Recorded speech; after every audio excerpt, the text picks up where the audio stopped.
Lisandra, muito obrigado pelo convite. Meu nome é Guilherme Bassols, eu sou cirurgião bariátrico, eu tenho 46 anos. A minha formação ela é longa, como de todo cirurgião. A gente começa como cirurgião geral, cirurgião do aparelho digestivo. Curiosamente, não existe a especialidade de cirurgia bariátrica, né? O cirurgião bariátrico ele é um cirurgião do aparelho digestivo que se interessa pela cirurgia bariátrica. E é o que eu sou, né? Estudo, hoje eu me considero um estudioso da obesidade. E com muito orgulho sou o médico de vocês dois, que são pacientes muito queridos e que são um pouco mais do que pacientes, são amigos, né? Porque são pessoas boas, pessoas que estão aqui para falar sobre esse assunto tão interessante que vai ajudar muitas pessoas. Muito obrigado pelo convite.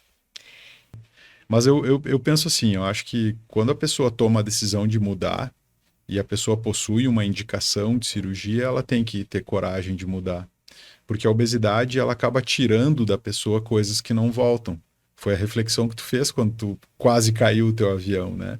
O que eu tô perdendo, né? O que a obesidade está me tirando? Né? Será que eu não tenho realmente que ter coragem e partir para uma mudança? E a gente não está mais falando de uma cirurgia que é uma cirurgia com altíssimo risco. É uma cirurgia que tem risco controlado. Quando eu passo para ti a segurança da cirurgia, é porque eu tenho essa segurança na cirurgia. E isso se deve ao fato de que hoje a gente vive realmente um momento em que o material é bom, a equipe é muito boa, o meu treinamento hoje está no nível máximo, né? Então a gente consegue oferecer uma sutura gástrica, um grampeamento com um risco mínimo, né? De forma que o risco-benefício da cirurgia bariátrica ele é imbatível. E eu desafio outros colegas médicos, me mostra uma cirurgia que tem um benefício maior É em verdade. relação à melhora na qualidade de vida, melhora na autoestima e o mais importante de tudo, que é aquilo que eu digo que não tem preço, que é tempo de vida. A cirurgia bariátrica faz as pessoas viverem mais, né? Quando a gente fala de equipe, Lisandra, a equipe, na verdade, ela serve muito para aparar todas as arestas da obesidade. A obesidade não é só um estômago que aceita muito alimento. A obesidade são as emoções, são os hormônios, são os nutrientes, são os hábitos. E a equipe, a nutricionista, a psicóloga, a nutróloga, eles me ajudam a abraçar o paciente. Esse paciente que sofre de obesidade, ele tem vários problemas, ele não tem só um número na balança, né? E a equipe me ajuda realmente a tratar esse paciente da melhor forma. E lá, há 10 anos atrás, quando eu montei a Clinobeso, que é a equipe é a nossa equipe, né? Eu selecionei a dedo profissionais que tinham algumas características parecidas com as minhas características, que era gostar das pessoas. Essa era a característica principal. A gente precisava gostar de cuidar dos outros e não gostar de cuidar de uma doença ou seja lá o que for. Então tu pode perceber isso. Tu gostou da equipe porque as pessoas gostaram de cuidar de ti. E quando a gente tem isso, a gente passa para o paciente, né? Porque as pessoas têm um pré-julgamento em relação à indicação da cirurgia bariátrica. A vizinha, a tia, a amiga da tia, ela dá a indicação de bariátrica pelo olho dela, Uhum. né? Só que a cirurgia bariátrica, como o Felipe falou, a gente não trabalha com achismos. Nós somos estudiosos de obesidade. Então a indicação se baseia em dados objetivos do paciente. E basicamente o índice que nós utilizamos hoje, e é o índice que foi utilizado em vocês e na maioria dos pacientes, é o IMC, que é o índice de massa corporal, que é um cálculo que foi criado na década de 40 por um matemático, que é peso dividido pela altura ao quadrado em metros. Sempre que o paciente tem um IMC patológico, esse paciente pode ser um candidato à cirurgia bariátrica e metabólica. Hoje, à luz do que o Conselho Federal de Medicina permite, qualquer paciente com índice de massa corporal acima de 30, ele já pode ser avaliado por algum tipo de cirurgia. Porque esse paciente ele tem um risco relacionado à sua saúde, pelo fato dele ser obeso, aumentado. Então, o risco-benefício da cirurgia passa a fazer sentido quando o IMC está acima de 30. Então, por que que uma paciente com 90 quilos, com 1,64 m, não poderia se beneficiar da cirurgia, né? E a prova é tu, como tu estás hoje, né? Isso. Com 24 quilos a menos, Me sentindo muito melhor. E quantas vezes tu ouviu daquela tia, daquela vizinha que era só fechar a boca, que era só tomar o remédio, que era só... Não, eu acho até que as pessoas que sofrem com obesidade precisam passar por esse processo. Esse processo ele é necessário.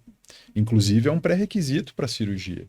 O paciente ter esgotado as alternativas de tratamento clínico. A gente não vai sair operando todo mundo que tem um excesso de peso. A pessoa tem que ter vivenciado a dieta, ela tem que se conhecer fazendo dieta.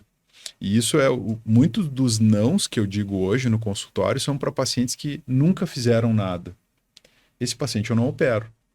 Porque esse paciente não teve a experiência de estar de dieta, de tentar.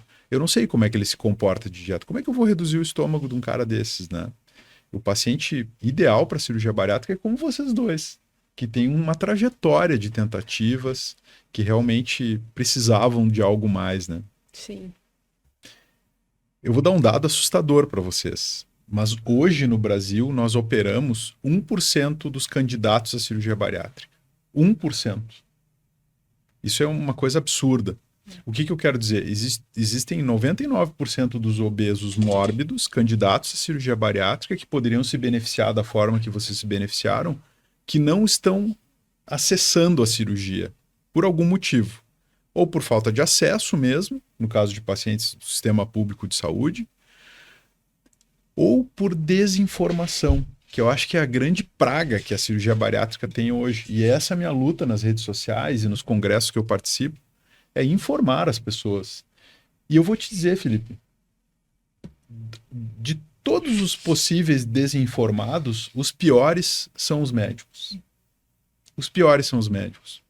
Quanto paciente eu já vi anos consultando, tratando a sua obesidade mórbida sem sucesso, porque o colega não foi capaz de referenciar ele para o tratamento adequado. Então, acho que o grande motivo hoje no Brasil pelo qual a gente opera muito pouco do que a gente poderia operar é por desinformação da classe médica. Uhum.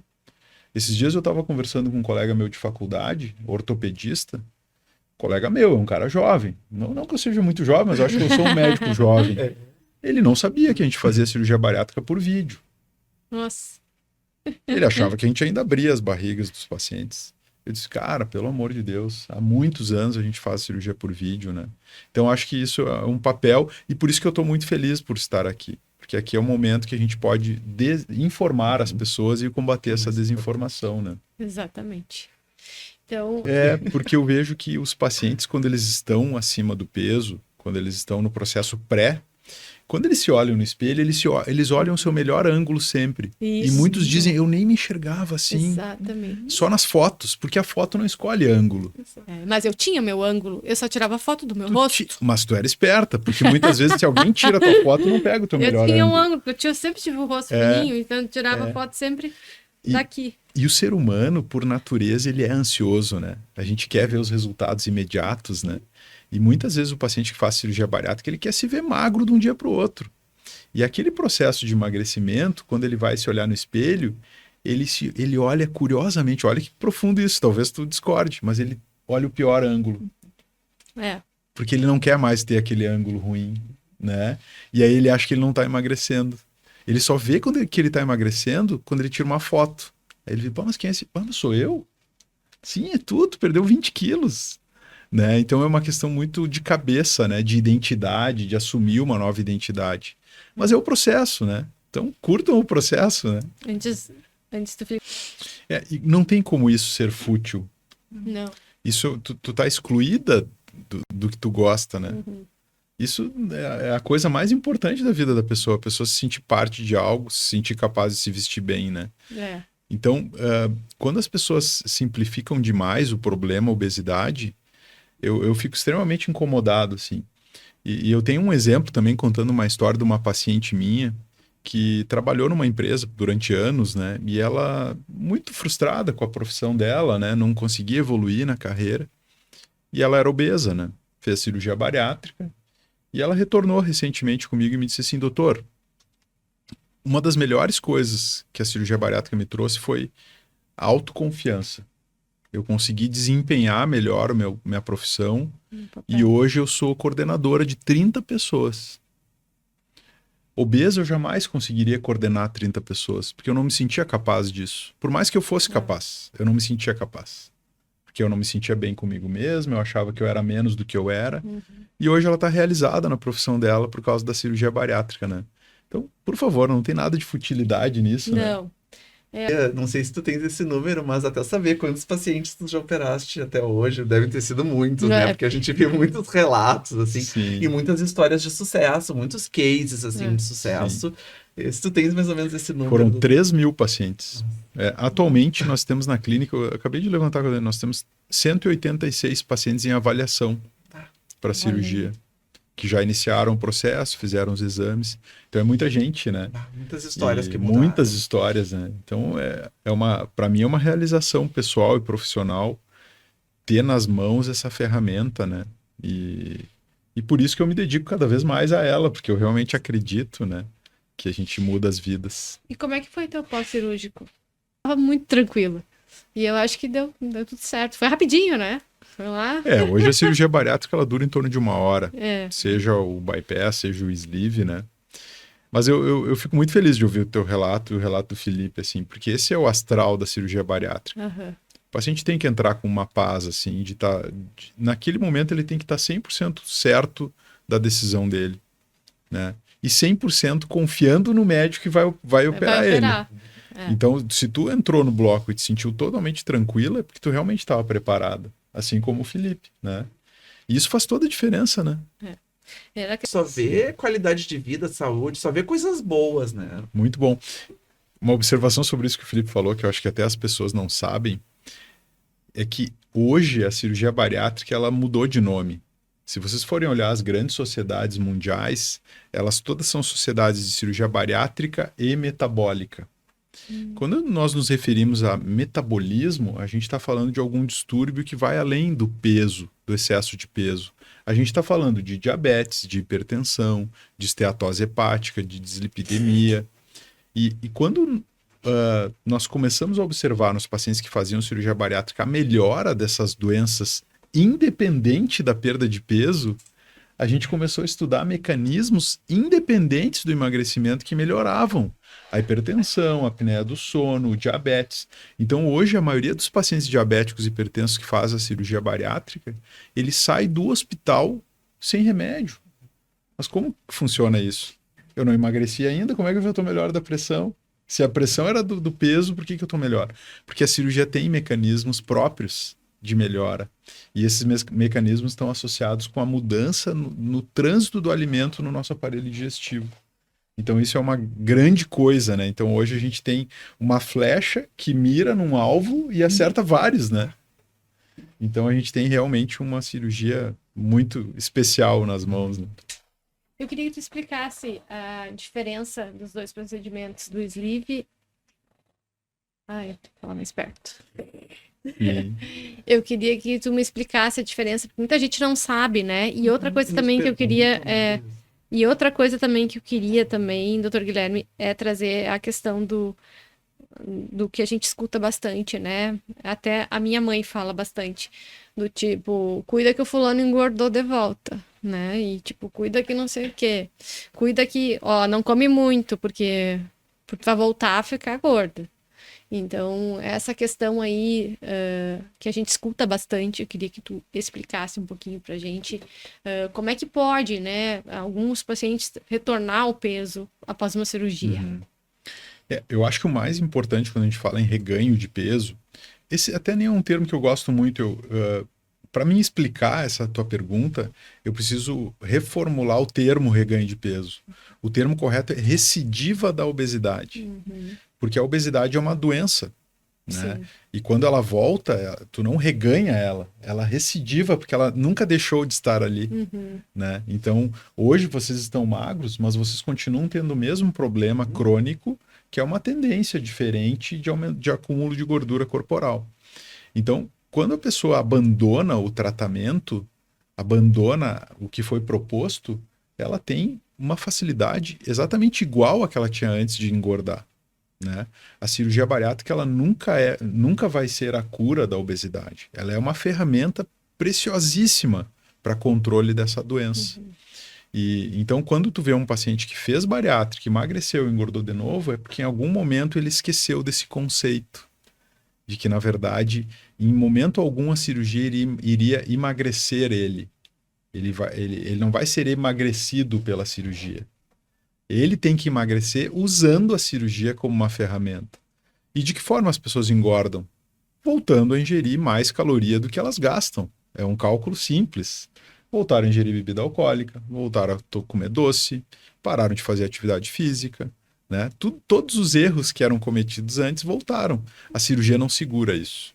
Sim. Infelizmente. A cirurgia não é a prova de pacientes ruins, né? Então, por isso, a necessidade do paciente estar sempre próximo da equipe, sempre com a corda esticada, sabendo que ele tem seu papel. Por mais que a tua mãe, às vezes, pelo que tu disse, às vezes ela exagera um pouco no momento da frase, ela não está totalmente errada em dizer que a gente tem que estar sempre alerta.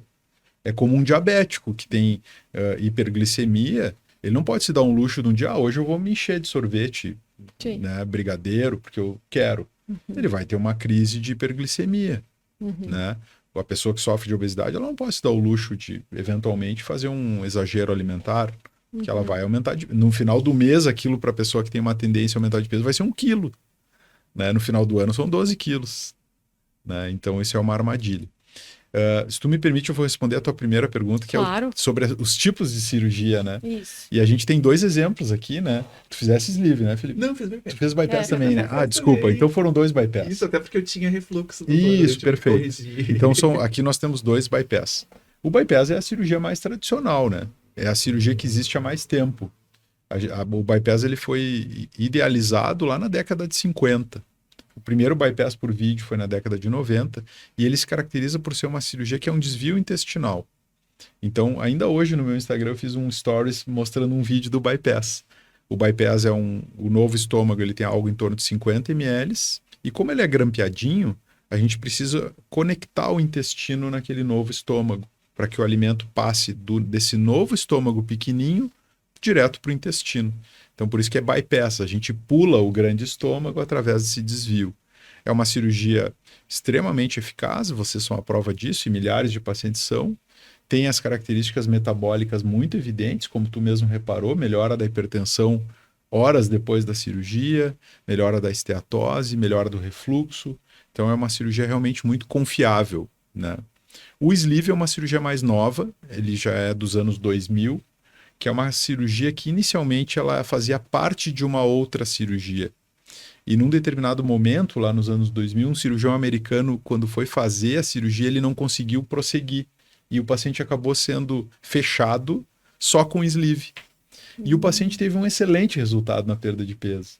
E aí se começou a estudar. Pô, mas será que precisa fazer toda a cirurgia ou só fazer a retirada de uma parte do estômago, que é o sleeve, né? Então hoje ele é a cirurgia mais feita no mundo, provavelmente porque o conceito ele é um pouco mais simples, de ressecção de uma parte do estômago. Em torno de 80% do estômago a gente retira. Os resultados em relação à perda de peso são semelhantes, apesar do bypass ser uma cirurgia um pouco mais confiável, né, a longo prazo, mas são cirurgias muito boas. Eu digo que a gente tem uma Lamborghini e uma Ferrari. Né? A gente tem que saber qual é que tu prefere e qual se adapta melhor àquele paciente. A bebida alcoólica, depois da cirurgia bariátrica, pode trazer o vício, né? Então, eu queria que tu explicasse um pouquinho para nós sobre isso. Essa é uma relação que não é muito legal, assim. A relação do álcool com a bebida alcoólica, né? Porque o álcool, nutricionalmente, ele é uma caloria vazia, né? Para o paciente que está num processo de tratamento da obesidade, o álcool não é bem-vindo, né? Mas o álcool na nossa sociedade ele faz parte de atividades sociais, de integração, né? Então é muito difícil tu extinguir o álcool da vida da pessoa. Mas é importante que o paciente bariátrico tenha muito cuidado, né? Para isso não se tornar um problema na vida dele, né? Porque o álcool, ele, além de ser uma caloria vazia, ele tem uma outra característica perigosa, porque ele passa pela cirurgia, porque ele é líquido, né? E ele dá um prazer até mais rápido do que numa pessoa que tem um aparelho digestivo normal, né? Então, eu tive alguns pacientes com problemas com álcool enfim, felizmente procuraram ajuda e resolveram, né? Mas o álcool, ele tá, assim, associado a um maior índice de recidiva da obesidade, porque ele é muito calórico. Então, é importante que o paciente procure ajuda, não fique muito longe da equipe para que a gente ajude ele nesse processo, né? Se tu fores para a literatura, tu não encontra comprovação disso que a gente está conversando, de que há uma incidência maior de alcoolismo no paciente bariátrico. Isso não está comprovado. Tá? Exato. Isso é muito mais uma impressão, porque são pessoas que têm um maior controle, né? Se tu for pegar a população em geral, a incidência é a mesma, né? Só que no paciente bariátrico tem esses poréns que precisam ser cuidados, assim, né? Qual é o que tu falaria para uma pessoa que tá ali? Não sabe. O que eu faço? Exatamente a mesma coisa que eu falei para vocês dois, né? Não tenham medo da cirurgia, tenham medo da doença, né? Tenham medo da doença. A cirurgia, ela tá aí para ajudar, né? E eu tô aqui como especialista que me dedico para isso, para oferecer a cirurgia com o menor risco possível. Nunca vai ser risco zero, isso não existe. Não existe limite de idade, acabem com essa bobagem, pelo amor de Deus. Né? Eu já operei pacientes com 75 anos e ela está com seus 80 anos, magra, feliz, saudável. Sabe-se lá se ela não tivesse feito a cirurgia, se ela estaria com 80 anos. Então, não existe idade para a pessoa ser feliz. Por que eu, como médico, iria privar aquela senhora de viver os últimos anos da vida dela com saúde, né? Com bem-estar? Né? Quem sou eu para julgar isso? Se ela não tiver nenhum fator de risco que aumente o risco cirúrgico, não há nenhum motivo médico para privar o paciente idoso de fazer cirurgia bariátrica. Eu dou aula sobre isso em congresso, cirurgia bariátrica no idoso, porque eu sou um entusiasta disso. Eu vejo que as pessoas que chegam numa certa idade, elas acham que a vida delas acabou, especialmente quando são obesos, né? E bem pelo contrário, nada impede que ela recomece a vida. Nunca é tarde para recomeçar, né? É meio clichê, mas é muito válido quando a gente fala em cirurgia bariátrica nos extremos de idade. E eu vou dizer uma coisa que às vezes choca as pessoas. Isso se presta para adolescentes também. Eu tenho pacientes de 14 anos operados, 15 anos operados, que estão muito bem. E que estavam perdendo talvez a melhor fase da vida deles para a obesidade mórbida. Então, conseguiram, avaliamos, o paciente entendeu o papel dele e está tudo certo. Né? Então, a gente tem que tirar um pouquinho dos mitos que a gente tem em torno da cirurgia bariátrica, porque a gente está deixando de tratar as pessoas. Né? Então, acho que o que eu diria para as pessoas é isso: não fechem as portas do melhor tratamento possível que a pessoa pode receber, que é a cirurgia, quando ela tem uma doença tão severa. Né? E se for minha última fala, eu queria agradecer. Para mim foram momentos extremamente agradáveis aqui com vocês, né? De troca de experiência, pude ouvir um pouquinho coisas que vocês não tiveram a oportunidade de me dizer no consultório e estou muito feliz. Para mim foi um momento muito especial. Obrigado, Lisandra. Obrigado, Felipe. Obrigado. Eu que agradeço a presença de vocês, né? Eu acho que a ideia do podcast é isso, né? É trazer a jornada, né? Nem todo mundo vai ter a mesma, né? E espero que a gente inspire outras pessoas, né, a tomar a decisão certa, que se escolham, né? Eu acho que isso é se olhar e se escolher, né? Eu preciso ver o que na minha vida tá